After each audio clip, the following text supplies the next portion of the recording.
And we turn now to the historic arraignment for former President Donald Trump. He's expected at a federal courthouse in Miami tomorrow in a case brought on by the Department of Justice. Now, the former president is facing 37 charges in the classified documents investigation. NewsNation's Robert Sherman live for us in Miami. Robert, help set the scene for us today.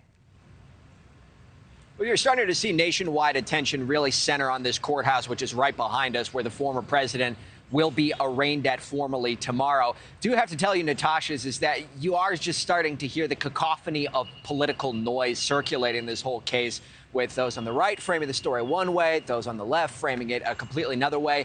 These are the facts of the case. Here's what we know coming from that indictment.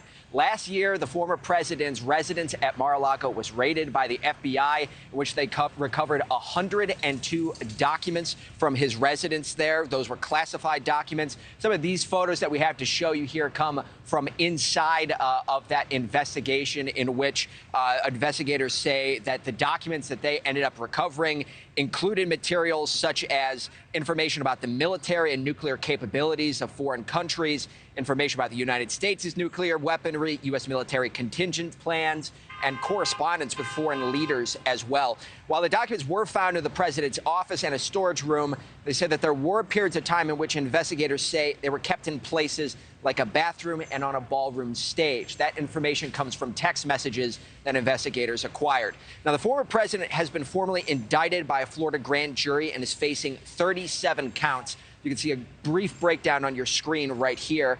31 of those counts relate to the former president retaining documents relating to national defense, which investigators contend he did not have the authority to do so. There's also the count for conspiring to obstruct justice, several for concealing or withholding documents, information, and providing false statements. Investigators allege these were all an attempt by the former president to mislead officials and his own legal counsel in order to retain possession of those documents.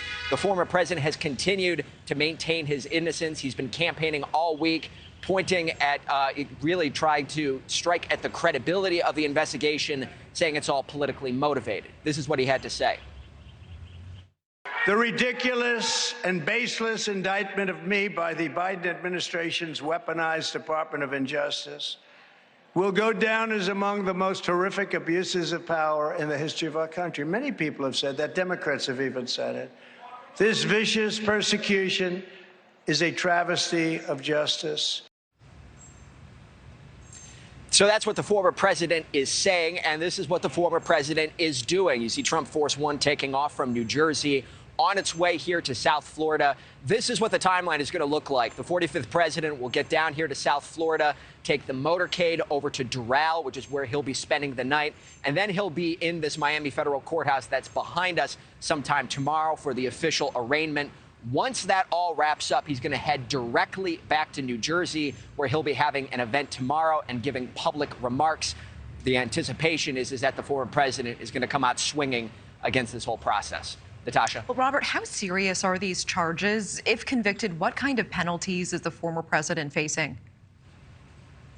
Well, keep this all into context here, Natasha, is that you're looking at 37 separate counts here. And you take a look at the list here, 31 of them, the willful retention of national defense information. Each one of those counts has a maximum sentence of 10 years. The conspiracy to obstruct justice, that's a maximum sentence of 20 years. You put all this together, the maximum sentence would be about 400 years. That's what the former president is facing down.